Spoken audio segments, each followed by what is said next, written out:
আচ্ছা, birth certificate যখন issue করা হয় তখন তো অবশ্যই নথিটা সংরক্ষণ করে রাখা হয়। নথি সংরক্ষণ ছাড়াই বার্থ সার্টিফিকেট এরকম শুনেছেন? এরকম ঘটনা ঘটেছে এই নদিয়াতে, 2 বছর ধরে ঘটছে। কত শংসাপত্র বেরিয়েছে জানেন? 1100। হ্যাঁ, প্রায় 1100 জন্ম শংসাপত্র ইস্যু হয়েছে, কিন্তু সংরক্ষণ হয়নি সেগুলো। ভুয়ো নাম্বারে ওটিপি পাঠিয়েই নাকি কারসাজি হয়েছে, এমনটা অভিযোগ। পঞ্চায়েত প্রধানের ফোন নাম্বার দেওয়ার কথা, তার বদলেই ভুয়ো নাম্বার দিয়েই নাকি কারসাজি। কোথাকার ঘটনা? নদিয়ার চাপড়ার হৃদয়পুরে। সেখানে বেনিয়মের অভিযোগ উঠে আসছে, কারণ নথি জমা না রেখেই ভিন রাজ্যের বাসিন্দাদেরও বার্থ সার্টিফিকেট। পঞ্চায়েত কর্মীর বিরুদ্ধে রয়েছে ভুরি ভুরি বেনিয়মের অভিযোগ। থানার দ্বারস্থ হয়েছেন পঞ্চায়েত প্রধান। পুলিশে নালিশের পরেই অভিযুক্ত কিন্তু বেপাত্তা। এই ভিএলির বিরুদ্ধে যে অভিযোগ সামনে এসেছে, প্রথমে কিভাবে জানতে পারেন আপনারা এই বিষয়টা?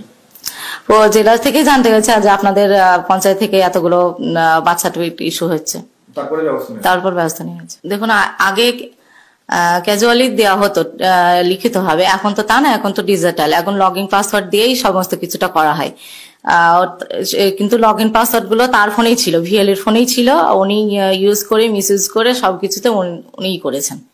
আপনার কি মনে হচ্ছে এগুলো অবৈধভাবে টাকার বিনিময়ে দেওয়া হয়েছে? ওটিপি টাকা, সেটা তো পুলিশ প্রশাসন তদন্ত করে দেখছে। আপনি কে হন? আশিস কর্মকার? হ্যাঁ, ওনাকে ফোনে পাওয়া যাবে না? উনি কবে থেকে বাড়ি নেই? কালকে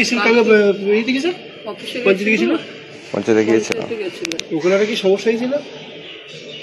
আপনাদের সাথে যোগাযোগ করছে না? এই অভিযুক্ত আশিস কর্মকার, তার দাদার বক্তব্য আপনাদের শোনালাম। চাপড়া থানা আন্ডারে একটা কেস রেজিস্টার হয়েছে अगेंस्ट अ पर्सन नेम्ड आशीष कर्माकर, যে হৃদয়পুর জিপিতে কাজ করত। और ওনার अगेंस्ट অভিযোগ আছে কি উনি যে ফেক বার্থ সার্টিফিকেট ইস্যু করেছে। তো আন্ডার সেকশন 318, 336, 340, 341 বিএনএস এ কেস রেজিস্টার হয়েছে और তদন্ত চলছে। আর এ নিয়ে শুরু হয়েছে রাজনৈতিক চর্চা। পঞ্চায়েতের একজন কর্মীর সাহস নেই 1100 বার্থ সার্টিফিকেট দেওয়ার। এর পেছনে একটা বড় মাথা বা বড় একটা চক্র কাজ করছে। যেহেতু পাশে বাংলাদেশ রয়েছে, আগামী দিন যাতে ভোটার লিস্টে নাম তুলতে পারে, টাকার বিনিময়ে পশ্চিমবাংলায় সবকিছু হচ্ছে। তৃণমূল কংগ্রেস পরিচালিত, তৃণমূল দায় এড়াতে পারে না, প্রধান দায় এড়াতে পারে না। আমরা চাই যে গভীরভাবে তদন্ত, এর সাথে যারা যুক্ত আছে তাদের সকলের বিরুদ্ধে প্রশাসন ব্যবস্থা নিক। বিজেপি কি বলবে এটা নিয়ে আমার কোনো মাথা ব্যথা নেই, কারণ বিজেপি পরিচালিত একটা পঞ্চায়েত বহুগুলা, সেখানেও কিন্তু একটা ব্যাপক ওরকম শংসাপত্র জালিয়াতির ঘটনা ঘটেছিল।